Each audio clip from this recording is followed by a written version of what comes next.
स्वागत है आपका मेरे चैनल में। आप हमने जो मॉर्निंग में एक लाइव क्लास करी थी, यही पढ़ा था हमने उसमें वायुमंडल, संगठन, संरचना, मौसम एवं जलवायु के तत्व। अब देखो कितना अच्छे से रिवीजन होगा। एक तो लाइव क्लास में भी आप अटेंड कर रहे हो, उसमें भी आपको समझ आ रहा है। ऊपर से अब हम इसको मैं जो है PDF के थ्रू पढ़ा रही हूँ, तो मतलब 2 बार रिवीजन हो जाएगा आपका अच्छा सा, ठीक है। और ये जो सेक्शन है ये वाला, ठीक है, तो ये जो सेक्शन है आपका, ये पूरा क्लाइमेटोलॉजी से रिलेटेड है, तो इसे क्लाइमेटोलॉजी में ही रखना, ठीक है। इसके बाद हम सूर्य तप पढ़ेंगे, फिर वायुदाब पेटियाँ, वर्षण और विषय जलवायु। ये यूनिट हमको कंप्लीट करनी है, ठीक है। अब देखो जो आज हमने मॉर्निंग में पढ़ा वही आपको जो है PDF में मिलेगा। ऐसे ही होगा ताकि जो है रिवीजन भी हो जाए, समझ भी आ जाए, और जो है अच्छे से जो है जब आप क्वेश्चन को अटेम्प्ट करो तो बहुत अच्छे से करो, ठीक है। अब देखो मैंने सुबह आपको यही समझाया था कि कोई भी व्यक्ति जो है, जैसे हम मनुष्य हैं, तो मनुष्य खाना पीना, इसके लिए आप क्या है एक पर्टिकुलर टाइम तक वो रह सकता है इनके बिना, है ना। लेकिन क्या आप बिना सांस, मतलब आप जो ऑक्सीजन लेते हो उसके बिना रह सकते हो? नहीं, क्योंकि वो आपका जीवन है। जब आप सांस लोगे उसी में तो जीवन है ना आपका। प्रत्येक सेकंड हम जो है कितनी बार सांस लेते हैं आपको पता है, ठीक है। मनुष्य जैसे कुछ जीव बिना भोजन और पानी के कुछ समय तक जीवित रह सकते हैं, ये मैंने समझा दिया, ठीक है। यहाँ पे जो है आपको याद रखना है, वायुमंडल जो है गैसों का मिश्रण है। अब मैंने यहाँ लॉजिक क्या समझा था, जब पृथ्वी पे गैस पाई जा रही है तो लॉजिकल थिंकिंग को डेवलप करते हो, वायुमंडल में भी तो कुछ गैसें पाई जाएंगी ना, है ना। तो इसमें हमको लॉजिक भी देखना है साथ साथ। पृथ्वी सभी ओर से ढके हुए है, ठीक है। वायुमंडल जो है पृथ्वी को सभी ओर से ढके हुए, चाहे वो गैस हो, धूलकण हो आपका, ठीक है, वायु हो, सब कुछ एक दूसरे, जलवाष्प हो मतलब, तो उससे ढके हुए हैं। मनुष्य जंतु के जीवन के लिए आवश्यक गैस ऑक्सीजन और पौधों के लिए कार्बन डाइऑक्साइड है। बिल्कुल बात है, ये तो इजी है ना कि ऑक्सीजन मनुष्य को, ठीक है, और किसी भी जीव जंतु को, और जो आपके पौधे हैं उन्हें क्या चाहिए, CO2 चाहिए, यानी O2 और CO2, ठीक है। अभी CO2 के बारे में हम पढ़ेंगे। अब मैंने यहाँ वाली लाइन बहुत अच्छे से समझाई थी, वो वायु पृथ्वी के द्रव्यमान का अभिन्न भाग है, जिसका कुल द्रव्यमान 99% पृथ्वी की सतह से 32 किलोमीटर की ऊंचाई तक अवस्थित है। यानी जो द्रव्यमान क्या होता है, मैंने कहा जैसे आप कोई लोहे की गेंद लो, उसके अंदर जितने भी पार्टिकल्स हैं उनको मिला के क्या मिलेगा, पूरा द्रव्यमान मिलेगा, ठीक है। अब मैंने द्रव्यमान और भार में आपको अंतर समझाया है। भार जब आप उसको किसी फोर्स से नापते हो, जैसे आपने एक मुट्ठी चीनी ली हाथ में, तो आप पे कुछ ना कुछ तो फोर्स लगा ना, आप उससे वो नापते हो तो वो भार है। लेकिन जो वो वस्तु है कितने पार्टिकल से मिलके बनी है, वो उसका द्रव्यमान है, उसका मास है, ठीक है। जैसे जैसे हम उसका 99% पृथ्वी की सतह से 3200 किलोमीटर की ऊंचाई पे पाया जाता है द्रव्यमान, ठीक है। 32 किलोमीटर की हाइट पे, ठीक है। अब ये मत बोलना कि हाइट, हमने तो लैटिट्यूड पर जो है आपका ये सब पढ़ा है, मतलब ऊंचाई अलग होती है, ठीक है। तो ऊंचाई एल्टीट्यूड बोलते हैं, ठीक है। एक जगह हम एल्टीट्यूड शब्द भी पढ़ेंगे, वो भी ऊंचाई से ही है। लेकिन जब वो एल्टीट्यूड शब्द आएगा ना, मैंने लैटिट्यूड बोल दिया था, जब वो एल्टीट्यूड शब्द आएगा तब हम उसको पढ़ेंगे। अभी जब तक ऊंचाई चल रहा है तब तक ऊंचाई, हाइट से इसको सिम्बलाइज करो, ठीक है। अब आपको पता है वायु जो है आपकी रंगहीन और गंधहीन होती है। जब यह पवन की तरह बहती है तो वायु तो महसूस करती है, बिल्कुल। जब हम जो है किसी, तो पवन की तरह बहती है, ठीक है। तो जो वायु गंधहीन रक्तहीन होती है वो किस तरह महसूस होती है हमको, पवन की तरह। हर कोई पवन और वायु को मतलब हम पर्यायवाची पढ़ते हैं तो सिमिलर ही समझते हैं, लेकिन उसके पीछे कॉन्सेप्ट यही है कि वायु रंगहीन गंधहीन होगी जो हमको पवन की तरह महसूस कराएगी, ठीक है। वायुमंडल का संगठन, ठीक है। अब यहाँ पे आपको पता, मैंने बताया आपको वायुमंडल गैस, जलवाष्प, धूल कणों से मिलकर बना है। वायुमंडल की ऊपरी परतें गैसों का अनुपात इस प्रकार बदलती है कि 120 किलोमीटर की ऊंचाई पर आपको ऑक्सीजन की मात्रा नगण्य मिलती है। यानी यहाँ कहा जा रहा है जब आप 122 किलोमीटर की ऊंचाई पर जाओगे तो ऑक्सीजन क्या है, ज़ीरो हो जाती है, शून्य हो जाती है आपके 120 किलोमीटर की ऊंचाई तक। कार्बन डाइऑक्साइड एवं जलवाष्प पृथ्वी की सतह से 90 किलोमीटर की ऊंचाई तक पाई जाती है। तो जो ऑक्सीजन है 120 किलोमीटर की ऊंचाई पे, CO2 और जलवाष्प 19 किलोमीटर की ऊंचाई पे तक ही पाए जाते हैं। ठीक है, तो ये 2 फैक्ट याद रखो कि 120 किलोमीटर की ऊंचाई पे ऑक्सीजन और 90 किलोमीटर की ऊंचाई तक ही हमको क्या बोलते हैं, आपको कार्बन डाइऑक्साइड और जलवाष्प देखने को मिलेगा। इसको एक उदाहरण से समझो।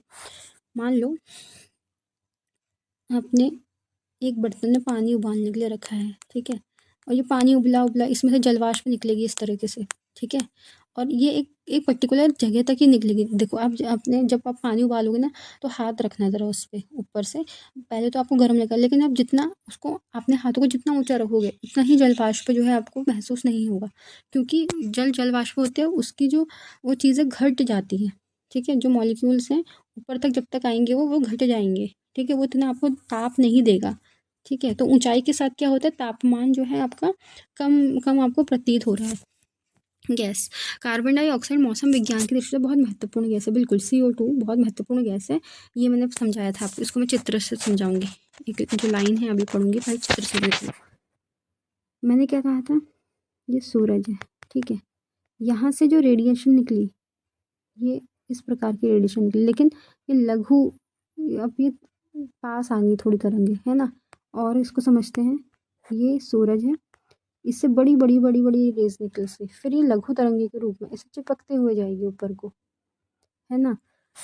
इसको एग्जाम्पल से समझो कि जब सूरज की रोशनी आपको मिलती है तो वो पारदर्शी होती है, आपको दिखती है ना सूरज की रोशनी, लेकिन जब वो जाती है वापस इस तरफ को जाएगी तो वो अपारदर्शी आपको दिखेगी। ठीक है, ट्रांसपेरेंसी नहीं दिखेगी। सूरज की रोशनी तो आपको ट्रांसपेरेंसी दिख रहा है, बिल्कुल दिख रहा है साफ, लेकिन जो आपको सूरज की रोशनी जब पृथ्वी गर्म हो जाएगी जलवाष्प के तौर पे वो ऊपर जाएगी वेपोराइजेशन के रूप में, तो वो आपको नहीं दिखेगी, तब वो अपारदर्शी कहलाएगी। ठीक है, अब देखो यहाँ पे लाइन कितनी सरलता से समझ आ जाएगी आपको। यहाँ कहा जा रहा है सौर विकिरण के लिए पारदर्शी है, लेकिन पार्थिव विकिरण के लिए अपारदर्शी है। ठीक है, तो मतलब जो सूरज की रोशनी आएगी तो वो पारदर्शी है, लेकिन जो पार्थिव विकिरण की तरह जाएगी तो वो अपारदर्शी है।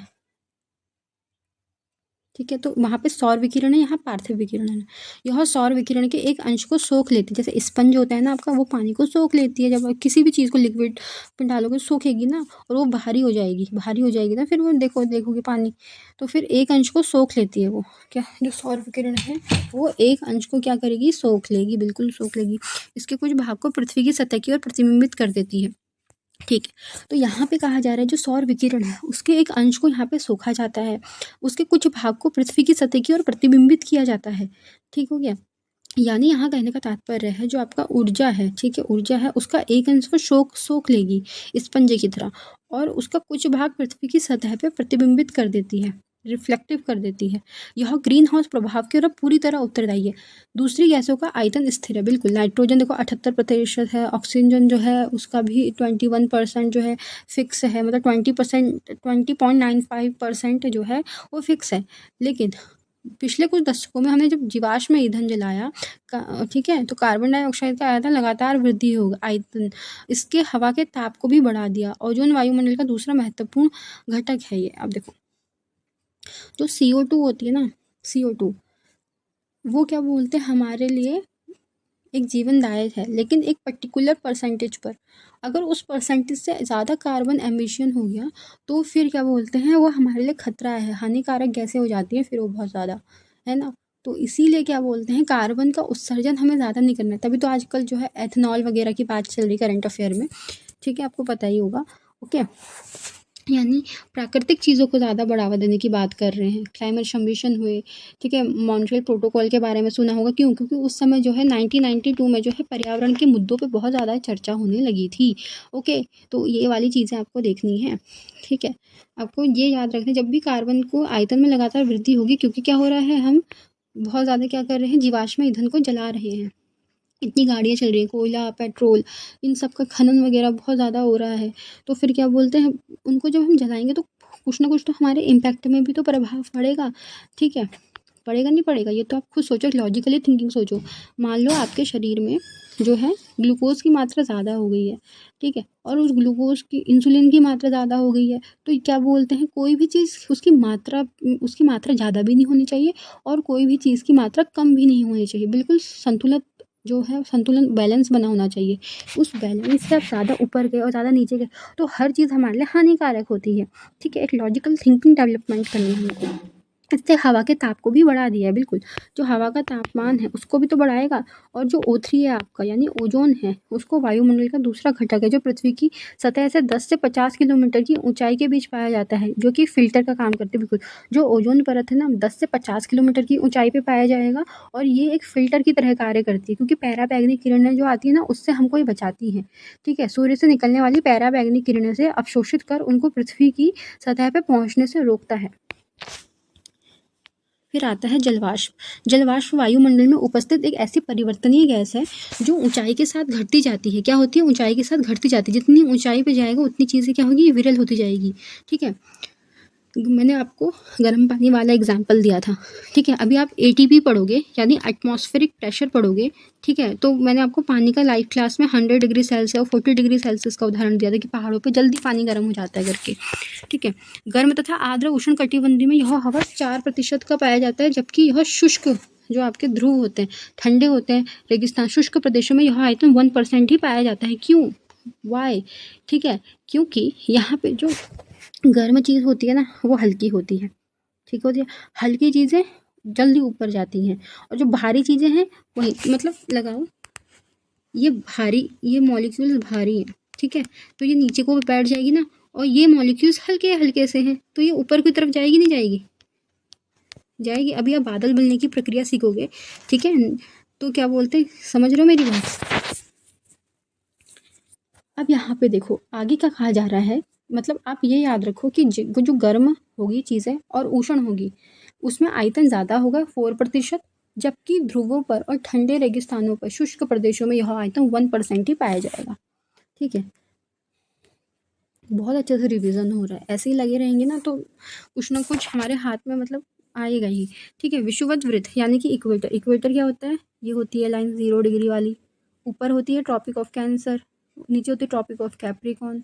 ये होती है 23.5 आपका नॉर्थ, और ये होती है ट्रॉपिक ऑफ कैप्रिकॉर्न 23.5 साउथ, और इक्वेटर होता है 0 डिग्री पर, यानी इस वाले क्षेत्र में ये वाला क्षेत्र जो है ना आपका, इसमें जो है सूरज सर के ऊपर होता है। आपको पता होगा, ये क्वेश्चन आया भी था, बहुत जगह पे आता है क्वेश्चन। विषुवत वृत्त में ध्रुव की तरफ जलवाष्प की मात्रा कम होती है। क्या होती है? यहाँ जा रहा है इक्वेटर से जब हम ध्रुव की ओर जाएंगे, यानी इसको हम अच्छे से एक जो है डायग्राम के माध्यम से समझते हैं। ठीक है, ओके, ये मैंने एक गोला बनाया। ठीक है, और इस गोले में जो है आपको पता है ये है विषुवत।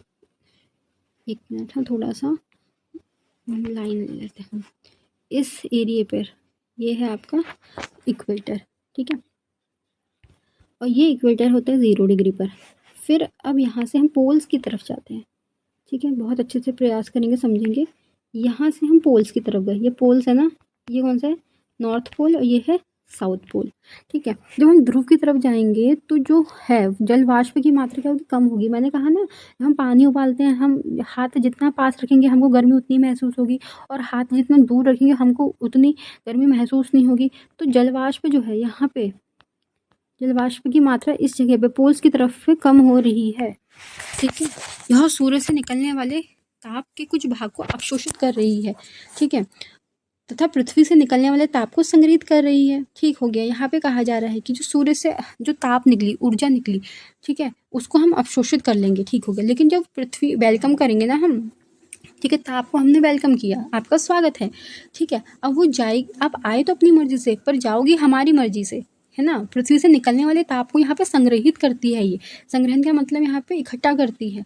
ठीक है, देखो हमको CO2 भी तो चाहिए, तो उतना मात्रा में CO2 भी तो ग्रहण करेगा ना। इस प्रकार यह एक कंबल की तरह कार्य करती है। बिल्कुल, तथा पृथ्वी ना तो अधिक गर्म होती है और ना ही अधिक ठंडा होता है। ठीक है, अब ये महाद्वीप महासागर वाला कॉन्सेप्ट है ना, उसको अभी दिमाग में मत लाना। अब बस अब इतना याद करो कि जलवाष्प वायु को स्थिर और अस्थिर होने का योगदान देती है। यहाँ पे कहा जा रहा है कि वो कंबल की तरह कार्य करती है, और इससे पृथ्वी ना तो अधिक गर्म होती है ना तो अधिक ठंडी होती है। अगर कोई ज्योग्राफी का बहुत बड़ा ज्ञाता है तो प्लीज़ वो महाद्वीप और महासागर वाला कॉन्सेप्ट अभी मत लाना, क्योंकि हम वायुमंडल का चैप्टर पढ़ रहे हैं। ठीक है, अभी आप पूछने लग जाओगे कि महासागर और महाद्वीप में तो अलग अलग टेम्परेचर का वहाँ पे कॉन्सिक्वेशंस होते हैं। ठीक है, तो ऐसा मत करना, जब हम उसको पढ़ेंगे तो फिर आपको वहाँ पे देखने को मिलेगा, ठीक है। ओके, तो महाद्वीप महासागर को अभी आप थोड़ा सा साइड वाले में कर लो, मैंने पढ़ा रखा है वैसे आपको, लेकिन जिसको ये दिमाग में आ रहा है ना कि वो कॉन्सेप्ट यहाँ पे आएगा, उस कॉन्सेप्ट को मत लाओ, ठीक है। अभी बस सिंपल यहाँ बोला जा रहा है कि जो पृथ्वी है वो अधिक ना तो ठंडी होती है ना तो अधिक गर्म होती है, ठीक है। जल वाष्प वायु में स्थिर और अस्थिर दोनों में भी योगदान देती है।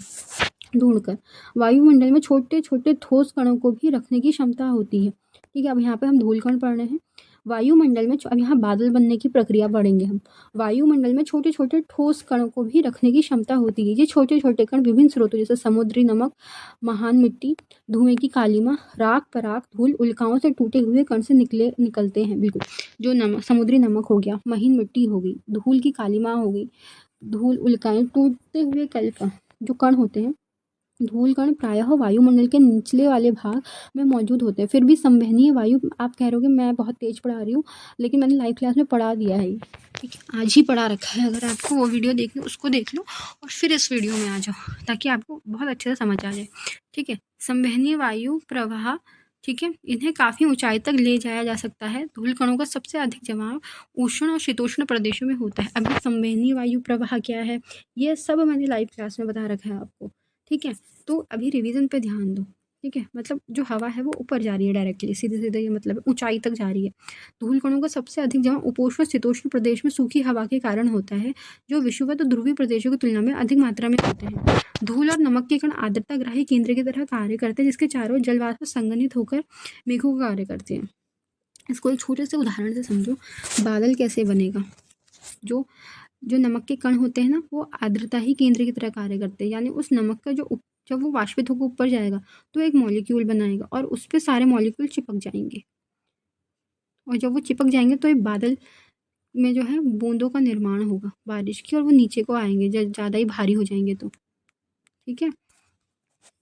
तो इस तरीके से जो मॉलिक्यूल है वो उसमें चिपकेगा, नमक के कण उसमें चिपके, नमक का कण के अंदर वो चिपक जाएंगे, ठीक है। धूल हो गया, कण हो गया, तभी तो ये आर्द्रता ही केंद्र, तभी तो हमारे वहाँ बारिश जो है मौजूद है, ठीक है। तो यहाँ पे अगर आपको एक सिंपली आपको धूल कण के बारे में अगर कुछ लिखना है तो लिखना कि वायुमंडल में छोटे छोटे कण होते हैं, और जो है वायुमंडल में छोटे छोटे कणों को रखने की क्षमता होती है, ठीक है। इसके स्रोत लिखोगे, समुद्री नमक, उल्काएं, धूल की कालीमा, राख, पराग, ये सब। तो धूणकण जो है प्रायः वायुमंडल के निचले भाग में मौजूद होते हैं, ठीक है, वायुमंडल के निचले भाग में मौजूद होते हैं। फिर संवहनीय वायु के प्रभाव से ऊंचाई तक ये चले जाते हैं। अब धूल भी तो जाएगी ना ऊपर, वायु तो चल ही रही है, धूल भी तो जाएगी ऊपर, और ये धूल कण जब अधिक जमा हो जाएंगे तो जो आपको पता है ना, ये उपोष्ण का एरिया है, ये शीतोष्ण का एरिया है ना। तो उपोष्णीय प्रदेश और शीतोष्णीय प्रदेश में जो है आपका, और जो इक्वेटर है उसके ध्रुवीय प्रदेशों की तुलना में, यानी इक्वेटर की तुलना में, पोल्स की तुलना में उष्ण और शीतोष्णीय प्रदेशों में क्या होगा, अधिक मात्रा में होते हैं ये। धूल और नमक के कण उसमें आर्द्रता ग्रही का काम करते हैं, यानी चिपकने का उसमें काम करते हैं। जब उसमें चिपक जाएंगे तो चीज़ें भारी होंगी, जब बादल भारी होगा तो वर्षा करेगा ना, तो इसके चारों तरफ जलवाष्प संघनित होकर मेघों का निर्माण करते हैं। अभी एक कोई शुरू से सीख रहा तो ये इतना बस सरल भाषा में इसको सीख लो। फिर आते हैं वायुमंडल की संरचना पे। वायुमंडल अलग अलग घनत्व, तापमान वाले विभिन्न परतों से बना है, ठीक है, ओके। जबकि ऊंचाई बढ़ने के साथ साथ यह घटता है तापमान की स्थिति के अनुसार। वायुमंडल, अब ये मैंने वैसे तो पढ़ा दिया था, लेकिन इसको सबसे अच्छी तरीके से समझना है। तो आपको पता है सबसे पहले शोभ मंडल होता है, फिर शोभ सीमा होती है, फिर आपका समताप मंडल होता है, और फिर समताप सीमा होती है, फिर होता है मध्य मंडल होता है, फिर उसके ऊपर मध्य सीमा होती है, फिर होता है आपका बाह्य वायुमंडल, और फिर बाह्य वायुमंडल, ठीक है।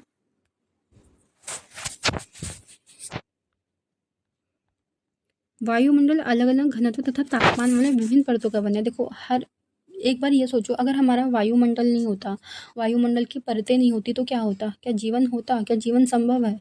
इसको एक बार लॉजिकली सोचना पड़ेगा ना आपको, ठीक है। क्योंकि कोई भी चीज़ क्यों होती है, और कोई भी चीज़ का क्या परिणाम है, क्यों हुई इसकी उत्पत्ति, उसका परिणाम क्या है, और ये अभी भी क्यों सर्वाइवल है, ये सब कुछ जानते हुए भी आप जब करोगे, दिमाग में सब कुछ चल जाओगे, तो चीज़ें आसान हो, क्योंकि ये हमारे रोज़ाना की ज़िंदगी में चलता है, ठीक है।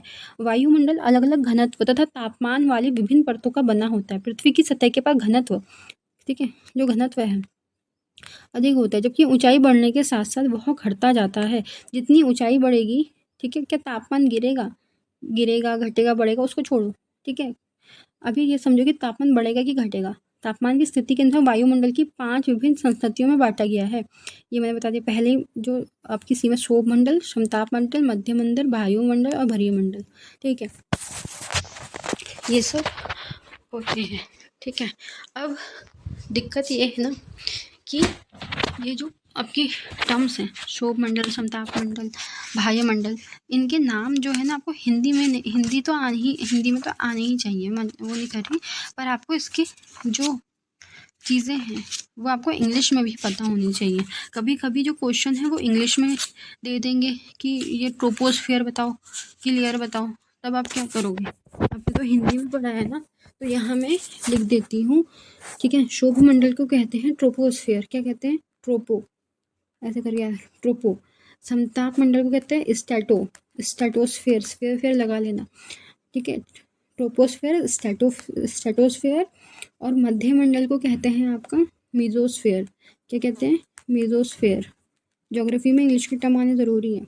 जैसे हम हिंदी में पढ़े संघनन, संवहन, संगठन, कुछ भी पढ़ते हैं ना तो हमको कन्फ्यूजन होता है, लेकिन इंग्लिश में पढ़ो डेंस, कन्वेक्शन, संवहन को कन्वेक्शन कहते हैं, डेंस, संघनन। तो ये इंग्लिश में टर्म्स याद होनी चाहिए, तभी जो है काम है। बाइलिंगुअल बनना है, बाइलिंगुअल बोलोगे तभी जो है पेपर की जो भाषा शैली है वो समझ आएगी। कभी कोई हिंदी में शब्द नहीं समझ आया तो इंग्लिश तो पढ़ोगे ना, ठीक है। वायुमंडल को कहते हैं एक्सोस्फेयर। ये तो वैसे यहाँ आयन मंडल आना चाहिए, यहाँ पे एक आयन मंडल आना चाहिए, ठीक है। इसको कहते हैं आइसोस्फेयर, ठीक है, आइनोस्फेयर। और इसको कहते हैं आपका एक्सोस्फेयर। क्या कहते हैं? क्योंकि ये बाहर है ना तो इसको एक्सोस्फेयर कहेंगे। तो कितनी लेयर हुई? बोलो troposphere, stratosphere, mesosphere, ionosphere, exosphere, ठीक है। पृथ्वी की सतह के पास घनत्व अधिक होता है, बिल्कुल। जो सतह होती है सबसे पहले, ये पृथ्वी है, पृथ्वी की जो सतह है इसकी जो घनत्व है वो अधिक होगा। जबकि ऊंचाई बढ़ने के साथ साथ ये घटता है, मतलब घनत्व घटता है। ऊंचाई बढ़ेगी तो घनत्व घट जाएगा। तापमान की स्थिति के अनुसार वायुमंडल के 5 मंडल होते हैं: क्षोभ मंडल, समताप मंडल, मध्य मंडल, बाह्य मंडल, भरीय मंडल, ठीक है। क्षोभ मंडल वायुमंडल का सबसे निचला वाला हिस्सा होता है। यहाँ पे समस्त मौसमी संबंधी घटनाएं होती हैं, मतलब बारिश आना, भूकंप, भूस्खलन, सब कुछ 13 से 18 किलोमीटर की ऊंचाई पे होता है। अब यहाँ पे ये आना ध्रुवों के निकट, अब इसका यही बात है ना, पूरा चित्र नहीं बनाएंगे, उसको मुझे ही बताना पड़ेगा आपको। देखो ये है, ये वाला चित्र, ये है आपका पोल। पोल में है भाई 8 किलोमीटर, -45 डिग्री सेल्सियस यहाँ पे होता है तापमान। जबकि यहाँ है 80 डिग्री, -18 डिग्री सेल्सियस तापमान होता है 18 किलोमीटर की ऊंचाई पे। कहाँ पे? जो आपका इक्वेटर है वहाँ, इक्वेटर, ठीक है। ये वाली चीज़ है ना, जो यहाँ वाली चीज़, ये होता है क्षोभ सीमा, क्षोभ सीमा। और क्षोभ सीमा का जो है ये ढक्कन कहलाता है। क्या कहलाता है? ढक्कन कहलाता है, ठीक है। अब यहाँ पे समझो, हर समय जब 1 किलोमीटर जितनी ऊंचाई पे होगा 6.5 यानी 6.5 डिग्री सेल्सियस तापमान गिरेगा। याद रखना कि जब भी आप 1 किलोमीटर की ऊंचाई पे जाओगे तो 6.5 डिग्री सेल्सियस तापमान गिरेगा, है ना। और 5.6 किलोमीटर की ऊंचाई पे तो 50% आपको क्षोभ मंडल में ही, यानी कि आपका जो है जो आपका जो आपको क्षोभ मंडल है, ट्रोपोस्फियर में ही आपको क्या देखने को मिलेगा? 50% बाहर देखने को मिलेगा। अब देखो कितना अच्छे से समझ आएगा। क्षोभ मंडल वायुमंडल का सबसे निचला परत होती है। ऊंचाई की सतह में लगभग 13 किलोमीटर तथा ध्रुव के निकट 8 किलोमीटर होती है। विषुवत वृत्त 18 किलोमीटर की ऊंचाई तक है। क्षोभ मंडल की मोटाई विषुवत वृत्त पे अधिक होती है। हाँ, यहाँ पे मोटाई अधिक होगी विषुव इक्वेटर पे, जबकि ध्रुवों पे कम होती है, ठीक है।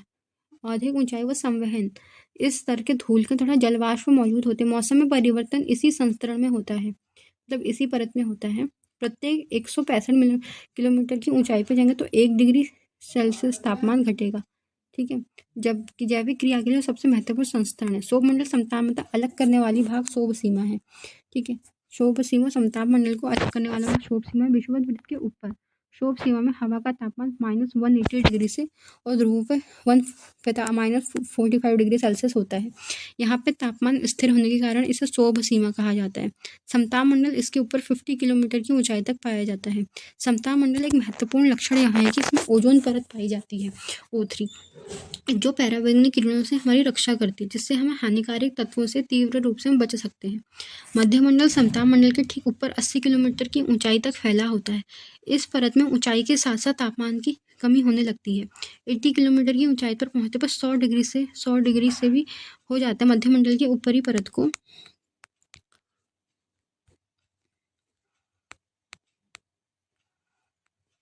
मध्य सीमा कहते हैं। आयन मंडल मध्य मंडल के ऊपर 80 से 400 किलोमीटर के बीच स्थित है। इससे विद्युत आवेशित कण पाए जाते हैं जिन्हें आयन कहते हैं तथा इसीलिए आयन मंडल के नाम से जाना जाता है। पृथ्वी के द्वारा भेजी गई रेडियो तरंग संस्करण के द्वारा वापस पृथ्वी पर लौट आते हैं। यहाँ ऊंचाई बढ़ने के साथ तापमान में वृद्धि शुरू हो जाती है। वायुमंडल का सबसे समझाऊंगी, चिंता मत करो, अभी बस से रीड कर लो। बाहरी मंडल के ऊपर ही स्थित होता है, उसे बहिर्मंडल कहते हैं। सबसे ऊंचा जो परत है इसके बारे में बहुत कम जानकारी मिलती है और इस मौजूदा सभी घटक विरल हैं। धीरे धीरे बाहरी अंतरिक्ष में मिल जाते हैं। यद्यपि वायुमंडल के सभी संस्करण प्रभावी रहते हैं, फिर भी भूगोलवेत्ता वायुमंडल के 2 संस्करणों का अध्ययन करते हैं। ये भी पढ़ेंगे। यहाँ पे एक जो है रफ एक चित्र बनाना है और ये डायग्राम आपको बिल्कुल अच्छे से आपके दिमाग में होना चाहिए, ठीक है। सबसे पहले एक मैं लूँगी यहाँ पे लाइन वाला हिस्सा, तो ये बनाना है, ठीक है, और एक ये वाली लाइन बनानी है, ठीक हो गया। फिर उसके बाद जो है आपको यहाँ पे लिख लो 8 किलोमीटर लिखना है ना, मैंने कर लिया 8 किलोमीटर, ठीक है। यहाँ पे लिख लो 22 किलोमीटर, फिर लिखना 50 किलोमीटर, ओके, 50 किलोमीटर, यहाँ लिखना 80 किलोमीटर, यहाँ लिखना 640 किलोमीटर, ठीक है, ऐसे करके लिखना है। यहाँ 50 लिखना है, ठीक हो गया।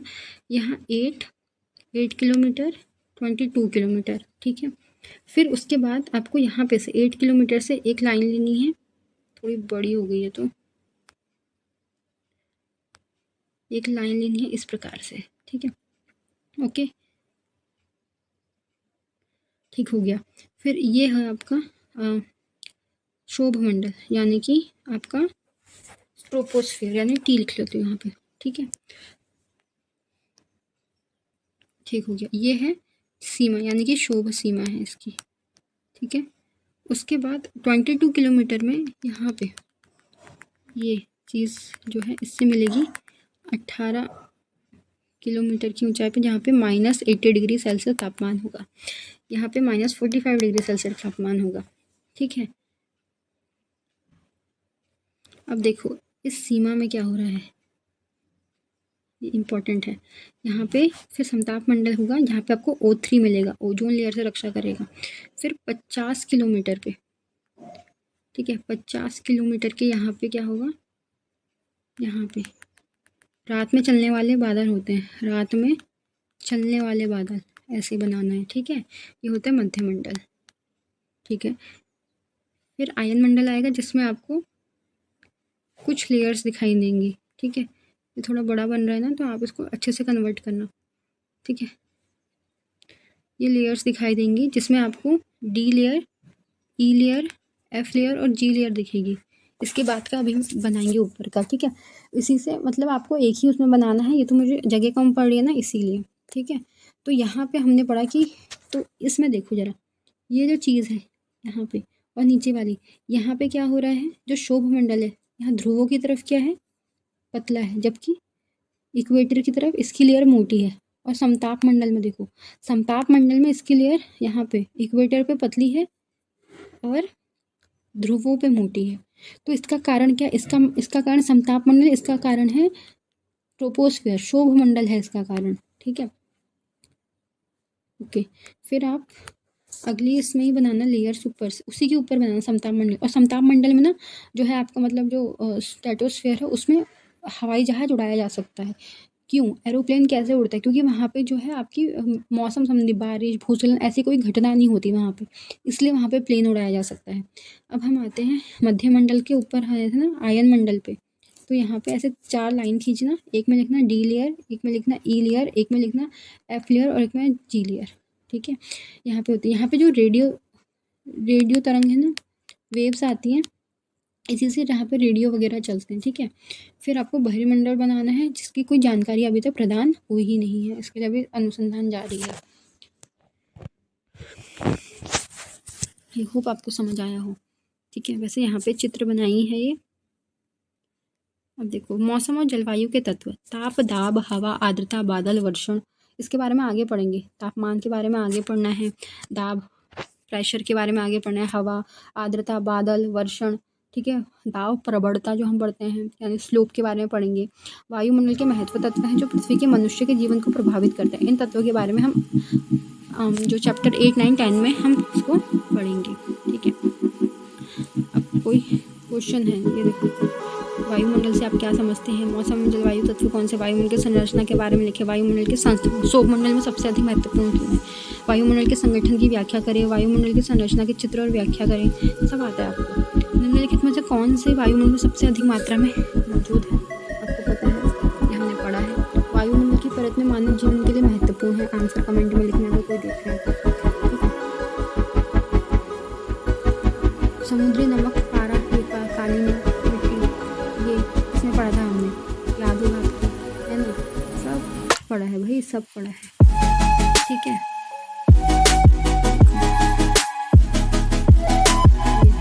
सब मैं टिक लगा रही हूँ क्योंकि पढ़ रखा है ना सबने। ओके, वैसे तो मुझे बताना चाहिए पर एक बार स्टॉप करके खुल देंगे, इसका आंसर ये होगा। निम्नलिखित में से कितनी ऊंचाई पर ऑक्सीजन की मात्रा नगण्य हो जाती है, आपको पता होगा, ये हमने पढ़ा 120 किलोमीटर। ये वाली लाइन देखो, सौर विकिरण के लिए पारदर्शी तथा पार्थिव विकिरण के लिए अपारदर्शी, ये सारी चीजें हमने पढ़ी हैं। जो है वो लिखी है हमने। ठीक है, इस चैप्टर को हमको इससे बढ़िया तरीका नहीं मिलेगा समझने के लिए। ठीक है, तो आई होप आपको ये सारी समझ में आया होगा। आज की सबसे बेस्ट कंटेंट मिलने का प्रयास किया है ये चैप्टर समझाने के लिए मैंने। ठीक है, और जितना हो सके कल हम पढ़ेंगे सूर्यताप, जो इसको जिसने समझ लिया भले प्रकार से, भले ही छोटा चैप्टर था, ये वाला चैप्टर अब उसको बहुत ही मक्खन के तरीके से समझ आएगा।